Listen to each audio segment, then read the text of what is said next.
আফরাআইতা মান ইত্তাখাযা ইলাহাহু হাওয়াহু। তাইলে প্রথম আল্লাহ তাআলা বললেন, বন্ধু আপনি দেখেন তাকে যে প্রত্যেক ব্যাপারে মনের ইচ্ছে মতো চলে, শরীয়তের কোন বিধান, আল্লাহর কোন হুকুম, কোরআন সুন্নাহর কোন অনুশাসন পরোয়া করে না। সর্বকিছুতে তার নিয়ন্ত্রণ কিসের উপরে? আমার মনে যাচ্ছে, আমার মনে যাচ্ছে। এখানে আগে একটা কথা বুঝে নেন, তাহলে বুঝতে সুবিধা হবে। মনের ভিতরে যে চাহিদা তৈরি হয়, আকাঙ্ক্ষা, কামনা, বাসনা, আগ্রহ, উদ্দীপনা, প্রেরণা, এইটা এই মূল যেটা তৈরি হয় ভিতরে, এটা আল্লাহ প্রদত্ত। কি প্রদত্ত? কোন? এখন এক্ষেত্রে আমাদের দায়িত্ব কি? আল্লাহর হুকুম হইল তোমার মনের প্রত্যেকটা চাহিদাকে তুমি চাহিদাটাকে সামনে রেখে কোরআন এবং সুন্নাহর সাথে মিলাইবা। কোরআন সুন্নাহ যদি এটা অনুমোদন দেয়, আল্লাহ এবং তার রাসূল যদি সেই চাহিদা পূরণের অনুমতি দেয়, তাইলে যদি পূরণ করো তাইলে ইবাদত। আর যদি কোরআন সুন্নাহ সেই চাহিদা পূরণের অনুমতি না দেয়, তাহলে যদি সেই চাহিদা পূরণ করো তাহলে সেটা হারাম, জাহান্নাম। এখন মনে করেন একটা উদাহরণ, নারীর প্রতি আগ্রহ, নারীর প্রতি, মহিলার প্রতি আকাঙ্ক্ষা, মনের কামনা, আগ্রহ, এটা একেবারে সহজাত, আল্লাহ প্রদত্ত। এটা আল্লাহর ভিতরে তৈরি করে, চাহিদা প্রত্যেকের ভিতরে আছে, আল্লাহ প্রদত্ত। কিন্তু এবার আমার দায়িত্ব কি? নারীর প্রতি আগ্রহ জাগে প্রত্যেকের। এখন আমার দায়িত্বটা কি? এই আগ্রহটাকে কোরআন সুন্নাহর সাথে মিলানো, ঠিক কিনা বলেন না? এবার আমি দেখব চাহিদাটা কিভাবে পূরণ হয়। তা আমি যখন শুনেছি হালাল স্ত্রী, এই নারীর পরিচয়, সে আমার স্ত্রী হালাল, তো এইবার এই চাহিদা পূরণ করা 100% হালাল, সেটা ইবাদত। এবার যখন দেখলাম এটা আমার স্ত্রী না, অন্যের মেয়ে, অন্যের বোন, অন্যের স্ত্রী, অন্যের মা, এবার ওইখানে আমার মনের চাহিদা পূরণ করার জন্য যে কোনো পদক্ষেপ নেওয়া, চোখের দৃষ্টি অথবা জবানের কথা অথবা হাতের ধরা অথবা কানের মধ্যে তার আওয়াজ শোনা, এরকম যে কোনো পদক্ষেপ, অন্তরে কামনা বাসনা করা, লজ্জাস্থান দিয়ে তা পূরণের জন্য এগিয়ে যাওয়া, নাউজুবিল্লাহ, এই প্রত্যেকটাই জিনা, প্রত্যেকটাই নাফরমানি, প্রত্যেকটাই হারাম, প্রত্যেকটাই জাহান্নাম। তাহলে চাহিদা তৈরি হওয়া স্বাভাবিক। অন্তরে যদি চাহিদা তৈরি না হয়, তাহলে স্বামী স্ত্রীর সম্পর্ক হবে না, মানব প্রজন্ম এই পর্যন্ত আসবে না। এরপরে 2 নাম্বার দেখেন, টাকা উপার্জনের চাহিদা, রোজগারের নেশা প্রত্যেকের, এটা আল্লাহ প্রদত্ত। কি প্রদত্ত বলেন না? প্রত্যেকটা মানুষ সুস্থ সবল চায় আমি কিছু রোজগার করি, এটা আল্লাহ প্রদত্ত। এখন এই চাহিদাটা, আমার লাভ দরকার, আমার কিছু কামাই দরকার। এবার আমার দায়িত্ব এটাকে কোরআন সুন্নাহর আলোকে বাছাই করা। কোরআন এবং সুন্নাহ বলে দিছে ব্যবসা করে তুমি উপার্জন করো, তাহলে যা লাভ হবে তা হালাল, অতএব এটা করা। কোরআন এবং সুন্নাহ বলে দিছে সুদ এর মাধ্যমে, ঘুষের মাধ্যমে, কিস্তির মাধ্যমে, অবৈধ, মিথ্যা, ধোঁকা, ওজনে কম দেওয়া, প্রতারণা, এর মাধ্যমে রোজগার করা, কামাই করা, উপার্জন করা, এটা হারাম। কাজে এখানে চাহিদাটাকে ত্যাগ করো, এখানে ত্যাগ করলে ইবাদত, ওইখানে করলে ইবাদত। উপার্জনের চাহিদা ব্যবসার মধ্যে পূরণ করলে ইবাদত, উপার্জনের চাহিদা সুদ আর ঘুষের মধ্যে পূরণ করলে এটা হারাম, এটা জাহান্নাম। তাইলে আমি কি বুঝাইলাম? চাহিদা প্রত্যেকের থাকতে পারে, স্বাভাবিক, কিন্তু লক্ষণীয় বিষয় হলো কোরআন এবং সুন্নাহর আলোকে সেটা মিলাইয়ে নিতে হবে, সেটা মিলাইয়ে নিতে হবে। তাহলে এখানে আল্লাহ তাআলা বললেন কোরআন সুন্নাহকে বাদ দিয়ে, আল্লাহর হুকুম, নবীর তরিকা, ইসলামের বিধানকে বাদ দিয়ে কোনো কিছু আমি বুঝি না, আমার টাকা দরকার। সোজা কথা, এটা হালাল না হারাম, এটা জায়েজ না না জায়েজ, এটা পেশাব না পায়খানা, এটা আমার দেখার দরকার নাই। এটা সুদ হোক, ঘুষ হোক, কিস্তি হোক, লোন হোক, মিথ্যা হোক, ধোঁকা করে হোক, প্রতারণা করে হোক, ওজনে কম দিয়ে হোক, মানুষের মাথার বাড়ি দিয়ে হোক, আমার টাকা দরকার। বুঝা গেল এই নফসের পূজারী, এই মনের চাহিদার পূজারী, আল্লাহর হুকুমের পূজারী না, আল্লাহর বিধানের অনুগত না। আল্লাহ তাআলা বলেন এই ব্যক্তি মূলত তার মনের চাহিদাকে খোদা বানাইছে। আমার নারী দরকার, এবার হালাল না হারাম এটা আমার জানার দরকার নাই। আমি পৃথিবীর সব নারী চাই, আমি উলঙ্গ ছবি দেখতে চাই, আমি জিনা ব্যভিচার করতে চাই, আমি নর্তকীর নাচ দেখতে চাই, আমার নারীর দরকার। এইটা বোঝা গেল এই মূলত আল্লাহকে ভুলে গেছে, আখিরাতকে ভুলে গেছে, দ্বীন শরীয়ত ভুলে গেছে, মনের চাহিদাকেই অনুসরণ করছে। আল্লাহ বলেন এই লোকটার খোদা আমি আল্লাহ না, এই লোকটার খোদা তার মনের চাহিদা। নাউযুবিল্লাহ। এবার আল্লাহ বলেন পরিণতি কি হবে, এমন ব্যক্তির পরিণতি কি? আল্লাহ তাআলা বলতেছেন তিনটা পরিণতি, তিনটা শাস্তি। কয়টা শাস্তি? তিনটা। এই আয়াতে আছে যে ব্যক্তি মনের চাহিদার অনুসরণ করে, কোরআন হুকুম বাদ দিয়ে, আল্লাহর শরীয়তের বিধান বাদ দিয়ে ত্যাগ করে শুধু মনের ইচ্ছাকে যে ব্যক্তি অনুসরণ করে, আল্লাহ বলেন আমি তাকে তিনটা শাস্তি দেব। কয়টা বাদ? এক, ওয়া আদাল্লাহুল্লাহু আলা ইলমিন, আমার পক্ষ থেকে কোরআন সুন্নাহর পূর্ণ ইলম থাকার পরেও, আমার পক্ষ থেকে শরীয়তের বিধান পূর্ণ থাকার পরেও যখন সে মনের চাহিদাকেই মেনে নিছে, গ্রহণ করছে, তা আমি আল্লাহ তাআলা এইবার তাকে এক নম্বর শাস্তি দিলাম যে আমি আল্লাহ তাকে পথভ্রষ্ট গোমরা করে দিলাম। যা, ঠিক আছে, ঠিক আছে, তোরে ছেড়ে দিলাম। আল্লাহ যখন নিজে বলে ফেলবে যা তোরে ছেড়ে দিলাম, তোকে এতবার বললাম, আমার কিতাব দিলাম, কোরআন দিলাম, সুন্নাহ দিলাম, যুগে যুগে বুঝাইয়া দেওয়ার জন্য এত লক্ষ আলেম ওলামা দিলাম, মসজিদ দিলাম, মাদ্রাসা দিলাম, আউলিয়া, বুজুর্গ, নেককার, আল্লাহর প্রিয় বান্দা, ইমাম, খতিব, বক্তা, ওয়াইজ, কত জনকে দিয়ে তোর কাছে শুনাইলাম, কারো কথা যখন তুই পাত্তা দিলি না বান্দা, ঠিক আছে, এবার আমি তোকে হকের পথ থেকে, জান্নাতের পথ থেকে, সঠিক রাস্তা থেকে, সিরাতে মুস্তাকিম থেকে আমি রাস্তা ভুলাইয়া দিলাম, যা তুই এবার যেখানে গিয়ে পথ পড়। লাইসা বিখারিজিন মিনহা, অন্য আয়াতে আছে যাকে আমি অন্ধকারে ফেলে দেই সে আর এখান থেকে বের হইতে পারে না, সে আর বের হইতে পারে না। আদাল্লাহুল্লাহ, আল্লাহ তাআলার সাংঘাতিক নারাজি, এক শাস্তি। আল্লাহ বলেন আমি তাকে রাস্তা ভুলাইয়া দিই, পথ ভ্রষ্ট করে দেই, গোমরা বানায় দেই। দুই, ওয়া খাতামা আলা সামঈহি ওয়া কলবিহি, দুই নাম্বার শাস্তি।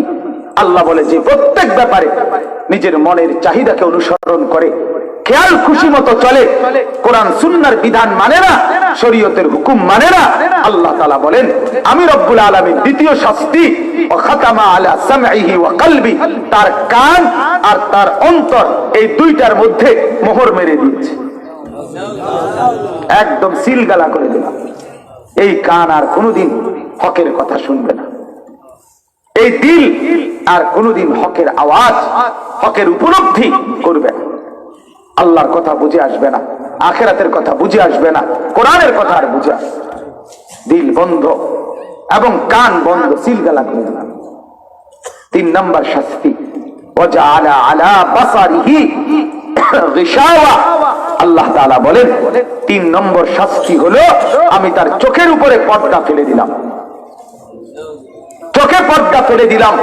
এবার আর হক কোন জিনিস সে আর মসজিদও দেখে না, মাদ্রাসাও দেখে না, কোরআনও দেখে না, আযানও শুনে না, আল্লাহর কথা উপলব্ধিও করে না। আল্লাহ তাআলা বলেন এই তিনটা শাস্তি দিলাম কাকে? মন খুশি মতো, মনের চাহিদা মতো, নিজের ইচ্ছে মতো, খামখেয়ালি মতো যে চলে। এরপরে আল্লাহ বলেন আমার বাপ, এরপরের কথাটা মনোযোগ দিয়ে শুনেন। আল্লাহ বলে আমি যার কান বন্ধ করে দিলাম, আমি যার দিল বন্ধ করে দিলাম, আমি যার চোখে পর্দা ফেলে দিলাম, আমি নিজে যারে পথের থেকে সরাইয়া দিলাম, ফামাইয়াহদিহি মিন বাদিল্লাহ, এবার বলেন তো বন্ধু আমি আল্লাহকে বাদ দিয়ে এই নাফরমানকে হেদায়েত দিবে কি? বলেন না। ফামান ইয়াহদিহি মিন বাদিল্লাহ, আমি আল্লাহর পরে এবার তাকে হেদায়েত কে দিবে?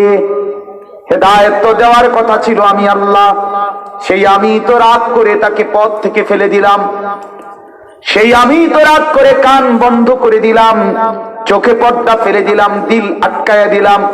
এবার তাকে হেদায়েত দিবে কে? আফালা তাযাক্কারুন, আল্লাহ বলে বান্দা তবু কি উপদেশ গ্রহণ করবে না? তবু কি বুঝবে না? তবু কি ভয় করবে না? তবু কি ভাববে না? তোমার গুনাহ যদি ধারাবাহিক চলতে থাকে, নাফরমানি যদি ধারাবাহিক চলতে থাকে, একটানা যদি গুনার উপরে জমে থাকো, হতে পারে একদিন আল্লাহ তোমাকে পথ থেকে ফেলে দিবে, কান বন্ধ করে দিবে, দিল বন্ধ করে দিবে, চোখে পর্দা ফেলে দিবে। তখন মৃত্যু পর্যন্ত আর কোনোদিন হক এবং আখিরাত পরকাল আর কিছু মনেও আসবে না, বুঝেও আসবে না। কুরআনুল কারীমে আছে, আল্লাহ তাআলা বলেন ওয়ালা তাকুনু কাল্লাযীনা নাসুল্লাহা ফাআনসাহুম আনফুসাহুম। রব্বুল আলামিন বলেন আমার বান্দা, ও ঈমানদার, এমন তুমি হয়ো না বান্দা, আমি আল্লাহকে ভুলতে ভুলতে, আমার নাফরমানি করতে করতে একদিন আমি আল্লাহ যদি রাগ করে ফেলি, ফাআনসাহুম আনফুসাহুম, হতে পারে একদিন আমি আল্লাহ তোমাকেই তোমার থেকে ভুলিয়ে দেব। তোমার আর মনেই থাকবে না তুমি মানুষ, তোমার আর মনেই থাকবে না তুমি মুসলমান, তোমার আর মনেই থাকবে না তোমার মৃত্যু হবে, কবর হবে, আখিরাত হবে, হাসরের মাঠ হবে, মিজানের পাল্লা হবে, আমলনামা হাতে আসবে, ফুলসিরাত পার হইতে হবে, জান্নাতে যেতে হবে, জাহান্নাম থেকে বাঁচতে হবে। এই সাতটা, এই বিষয়টাই আর মনে থাকবে না।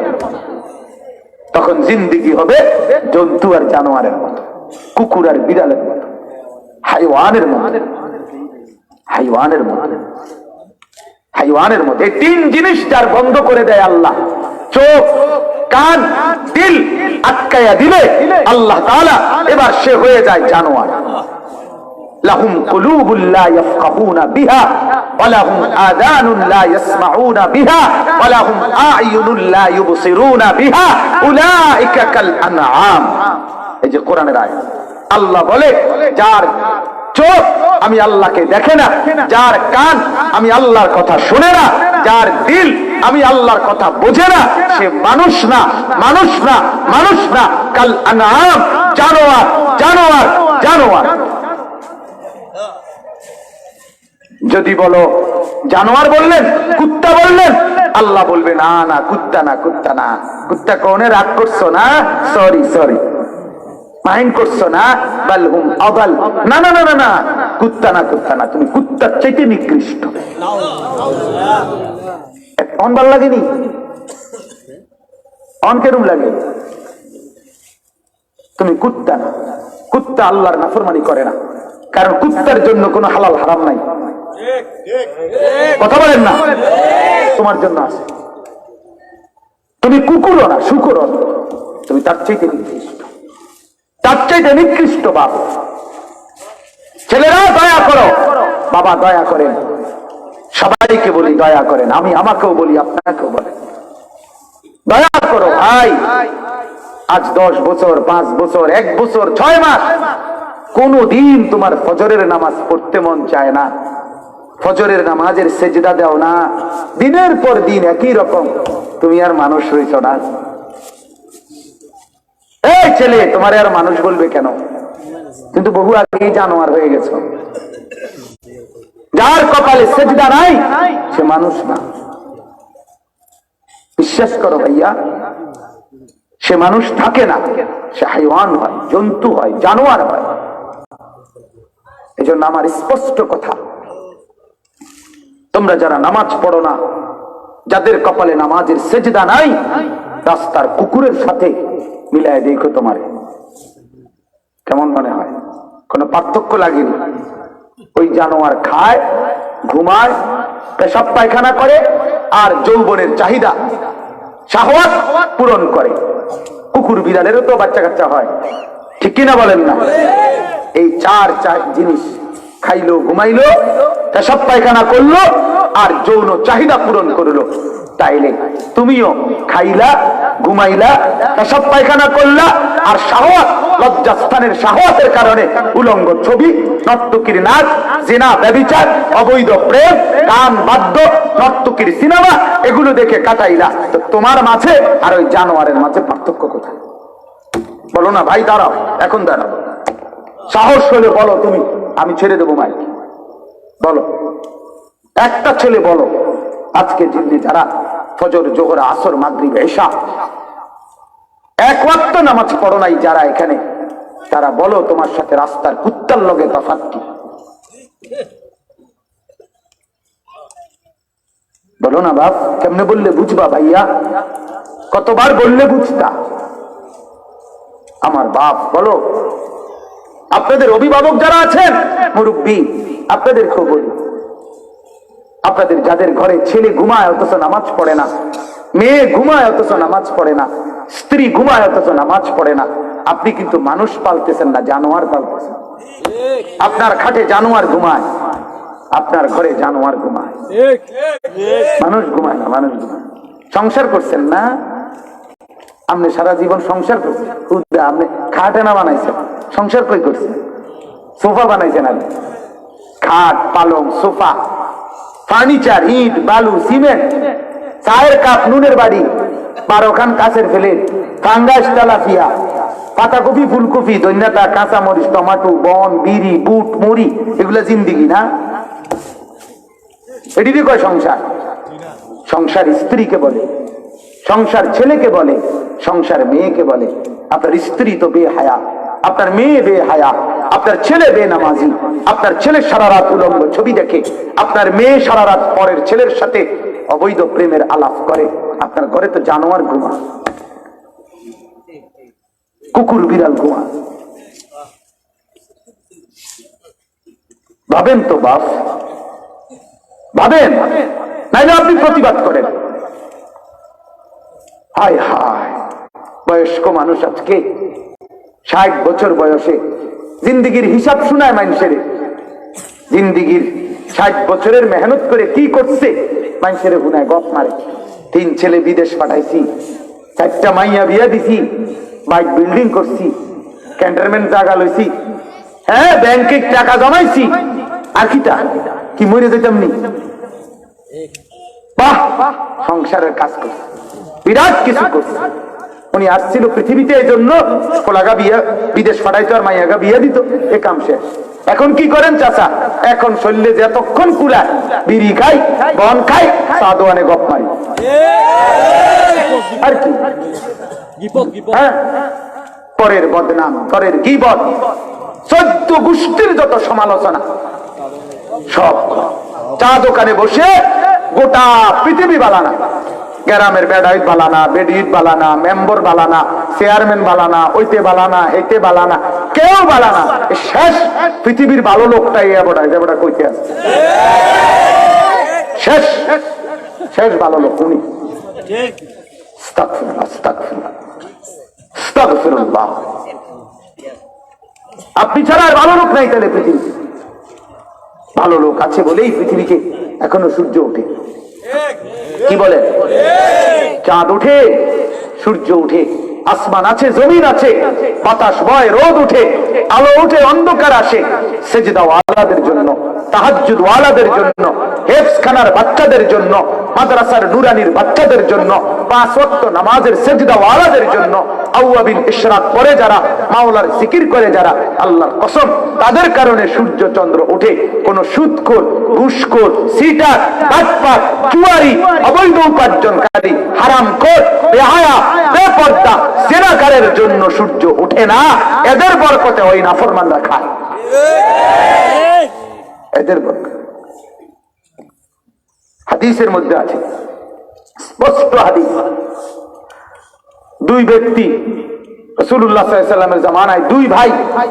এক ভাই রাসূলুল্লাহ সাল্লাল্লাহু আলাইহি ওয়াসাল্লামের দরবারে দ্বীন শিখতো, আরেক ভাই কামাই রোজগারি করত। একেবারে স্পষ্ট হাদিস রিয়াজুস সালিহিনে আছে, আবু দাউদ শরীফ, নাসাই শরীফের হাদিস। আল্লাহ নবীর কাছে ওই ভাই আইসা একদিন অভিযোগ দিছে, ইয়া রাসূলুল্লাহ, তে সারাক্ষণ আমনের দরবারে পইরা থাকে, সারাক্ষণ এই দিন লইয়া ইসলাম আপনার কাছ থেকে শরীয়ত মাসআলা মাসাইল নিয়ে পড়ে থাকে, কামাই রোজগারি করে না, আপনি তাকে বলেন আল্লাহর কসম নবী বলছে লাআল্লাকা তুরযাকু বিহি, আমি আশা করছি আল্লাহ তাআলা তার বরকতে তোমাকে রিজিক দেবে। কার বরকতে? নবীর দরবারে পড়ে থাকে যে তার বরকতে, দিন শিখে যে তার বরকতে। এজন্য মাদ্রাসার বরকতে, জিকিরের বরকতে, কোরআনের বরকতে, সেজদার বরকতে, এই 5 ওয়াক্ত ফজরের নামাজ যে 4-5 জন মুরব্বী বুড়া মানুষ তারা কষ্ট করে ফজরের নামাজ পড়ে, এদের সেজদার বরকতে বাকি নাফরমান গুলো খায়, বাকি ডাকাত গুলো খায়। হ্যাঁ, ওই একজন মুরব্বী যদি ফজরের নামাজে না আসতো, মহল্লাকে মহল্লা যদি ভাবে বিরান হয়ে যেত, তো আল্লাহ তাআলা উল্টাই দিত। উল্টায় এখনো কিছু আল্লাহর বান্দা নামাজ পড়ে, সেজদা করে, আজান হয়, জিকির করে, তেলাওয়াত করে, তাহাজ্জুদের সময় কাঁদে, হেফজখানার শত শত বাচ্চা আল্লাহর কোরআন পড়ে রাত গভীরে। এই বরকতে আল্লাহ তাআলা এখনো আসমান জমিন স্বাভাবিক রাখে। এই জন্য ভাব দয়া করে আমার এই কথাগুলোর মূল বক্তব্য কি? বা আল্লাহ বলছে আফালা তাদাক্কারুন, আমার বান্দা তুমি কি উপদেশ নিবা না, বুঝবা না? তুমি মনের চাহিদাকে মেনে নিলে প্রত্যেকটা গুনাহ, এবার শুনেন, প্রত্যেকটা গুনাহ মনের চাহিদা, প্রতিটা গুনাহ আপনার প্রবৃত্তির অনুসরণ। আল্লাহ তাআলা এটা নিষেধ করছে। তুমি আল্লাহর কোরআন এবং রাসূলের সুন্নাহর মতো জিন্দেগি গড়ো। আল্লাহ কোরআনে বলছে ফালা তাত্তাবিউল হাওয়া, নিজের প্রবৃত্তির অনুসরণ করো না। আল্লাহ তাআলা বলছে, ওই ভাই তুমি পড়তেছিলে এটা, ওয়া আম্মা মান খাফা মাকামা রাব্বি ওয়া নাহান নাফসা আনিল হাওয়া। আল্লাহ বলছে কিয়ামতের দিন আমার সামনে দাঁড়াইবা, এই কথা যার মনে থাকে আর মনের চাহিদার যে বিরোধিতা করে, চাহিদার থেকে যে বিরত থাকে, ফা ইন্নাল জান্নাতা হিয়াল মাওয়া, আমি আল্লাহ বললাম জান্নাতই কেবল তার ঠিকানা, জান্নাতই ঠিকানা। এবার দেখেন শেষ আয়াত, আল্লাহ তাআলা বলেন, আবার মনে করেন কথাটা, যে ব্যক্তি মনের চাহিদা মতো চলে, কোরআন সুন্নাহর ধার ধারে না, আল্লাহর হুকুমের ধার ধারে না, আল্লাহ বলেন এক, তারে আমি পথ থেকে সরায় দেই, গোমরা করে দেই। 2, কানে আর দিলে পর্দা ফেলে দেই, আরে মোহর মেরে দেই, চোখের সামনে পর্দা দিয়ে দেই। তখন তার অবস্থা কি হয়? আর অবস্থা হলো ক্বালু মা হিয়া ইল্লা হায়াতুনা দুনিয়া। তখন আল্লাহ বলে, ওই নাফরমান তখন বলে যে জীবন কেবলই এই দুনিয়াটা। কারণ কানও বন্ধ, দিলও বন্ধ, চোখেও পর্দা, পথও হারায় গেছে। অনেক আখেরাতের কথা চিনবো করতে, কবর বুঝবো করতে, পরকাল বুঝবে করতে, হাসর নাসর বুঝবে করতে। এই জন্য সে বলে জীবন কেবলই দুনিয়া, আর কিছু নয় দুনিয়া। জীবন, জীবন এটাই, এখানেই খাও, এখানেই ফুর্তি করো, এখানেই পেশাব করো, এখানেই পায়খানা করো, এটাই জীবন। নামুতু ওয়া নাহইয়া, বলে নাফরমান কেউ মরবে, কেউ বাঁচবে। ওমা ইউহলিকুনা ইল্লা দাহর, যুগের পরিক্রমা, সময়ের আবর্তনে এটাই হতে থাকবে। সময় বাড়বে, 2-1 বুড়ারা মরে যাবে, নতুন বাচ্চা তৈরি হবে। এই যে এটা সময়ের আবর্তন, এটা একটা সময়ের ঘূর্ণিপাক। এখানে আলাদা কেউ জীবন দিচ্ছে, আলাদা কেউ মৃত্যু দিতেছে, এখানে এটা কিছু নাই, এটা এমনি এমনি তালে তালে হইতে। এমন পাগল কি এর বাজারে ওঠে? এমন নাফরমান। আল্লাহ বলেন হ্যাঁ, এই নাফরমান তখন এটা বলে। আখেরা তো খুঁজে পায় না, আল্লাহও চিনে না, কোরআন সুন্নাহও বোঝে না। নাহলে আপনারা আমি একটা উদাহরণ দিই। আল্লাহ তাআলা কোরআনুল কারীমের মধ্যে স্পষ্টভাবে শত শতবার বলছে, ওয়ালাকাদ খালাকনাল ইনসান, ইন্না খালাকনাল ইনসান, লাকাদ খালাকনাল ইনসান। আল্লাহ বলে আমি মানুষকে বানাইছি, আমি মানুষকে বানাইছি। কে বানাইছে? আল্লাহ। আল্লাহ বলেন মিন নাফসিন ওয়াহিদা, আদম থেকে বানাইছি। ওয়া খালাকা মিনহা যাওজাহা, আদম থেকে এরপরে তার স্ত্রী বানাইছি। ওয়া বাসসা মিনহুমা রিজালান কাসীরান ওয়া নিসা, আদম আর হাওয়া থেকে অগণিত পুরুষ এবং নারী পৃথিবীতে আমি আল্লাহ ছড়িয়ে দিয়েছি। তাহলে আল্লাহ এটা বহুভাবে কোরআনে বলছে, আমি মানুষকে বানাইছি, আদম থেকে বানাইছি, হাওয়া থেকে বানাইছি, মাটি থেকে বানাইছি, মিশ্র বীর্যের ফোঁটা থেকে বানাইছি, আমি আল্লাহ বানাইছি। তাহলে এটা এত স্পষ্ট কথা কোরআনে আছে। আমরা আদম থেকে আমাদেরকে আল্লাহ বানাইছেন, আমরা মাটি থেকে আল্লাহ আমাদেরকে বানাইয়া কোন অবস্থার থেকে আসলাম এটা বানায়া দিলেন। এটারে আর নতুন করে গবেষণা করার কোন দরকার বা যুক্তি আসেনি। এক পাগল সে এটা নিয়ে গবেষণা করে পাইছে যে না, মানুষ বান্দর থেকে হয়েছে। প্রথম প্রশ্ন হলো তুই গবেষণা করতে গেলি কেন, যেটা স্পষ্ট আছে। কথা বলেন না। মূল কারণ হইলো কোরআন যে সে কোনোদিন দেখে নাই, সে তো আল্লাহকেই চিনে না, সে তো আখিরাতেই চিনে না। কোরআন তো তার হাতে কোনোদিন পড়ে নাই, সে জানবে কোথেকে? এই জন্য সে জঙ্গলে গেছে, বান্দরের জিঙ্গাইতো, বান্দর তুমি আমরা গ্রামের নি না, অন্য গ্রামে। আমি বলি হ্যাঁ তুমি আল জিনসু ইয়ামিলু ইলাল জিনস, আরবিতে বলে যে যে গ্রুপের তারা টানেও এদিকে। আর আমার বাংলাদেশে বাংলা ভাষায় কয় চোরে চোরে খালতো ভাই, বান্দরে বান্দরে আপন জন। এই জন্য এক বান্দর বলছে আমি আরেক বান্দর থেকে হয়েছি, তুইও বান্দর ওইটাও বান্দর, তুই যেটার থেকে হয়েছ এটাও বান্দর, তুই নিজেও বান্দর। আশ্চর্য আশ্চর্য কথা। আমার ছেলের কোমলমতি সন্তানকে যদি এই কথা শিখানো হয় যে মানুষের আদি বানর থেকে, অ্যামিবা থেকে, এরপরে আরো বিভিন্ন প্রাণীর ধার ধরে এরপরে মানুষের আকৃতি ধারণ করেছে, তাহলে এই বাচ্চা ছোট্টবেলার থেকেই তো নাস্তিক হয়ে মুরতাদ হয়ে গড়ে উঠবে, ঠিক কিনা বলেন? অতএব বাপ, আল্লাহর কোরআন ছাড়া জিন্দেগি যেন বড় না হয়। কোরআন থেকে বঞ্চিত হয়ে হেদায়েত পাবা না ভাইয়া, আলোর পথ পাবা না, জান্নাতের পথ পাবা না, সুখের ঠিকানা পাবা না, দুনিয়ার আরামও মিলবে না, আখিরাতের আরামও মিলবে না। অতএব আল্লাহ তাআলা বলেন ওমা লাহুম বিযালিকা মিন ইলম, মূলত যারা বলে জীবন কেবল দুনিয়াই, যারা বলে সময়ের আবর্তনে কেউ মরে কেউ বাঁচে, আল্লাহ বলতে কিছু নাই, আল্লাহ বলে মূলত তাদের জ্ঞান নাই। মূর্খ মূর্খ মূর্খ মূর্খ মূর্খ, নাস্তিক, মুরতাদ, বেঈমান। ইনহুম ইল্লা ইয়াযুন্নুন, আল্লাহ বলে যা বলে ধারণা করে করে বলে। আপনি এটা কেমনে বুঝলেন? আমার তো এটা মনে হয়েছে। তো আপনি মনে হইলে তো আগের থেকে তো রোগ, এটা কথা বোঝেন না, রোগ তো এটাই, আপনার মনে যেটা চায় আপনি এটা কইছেন, এটাই করছেন, সমস্যাই তো এটা লইয়া। আল্লাহ তাআলা আমাদেরকে বুঝার তৌফিক দান করেন। আমার বাপ, আমি এখন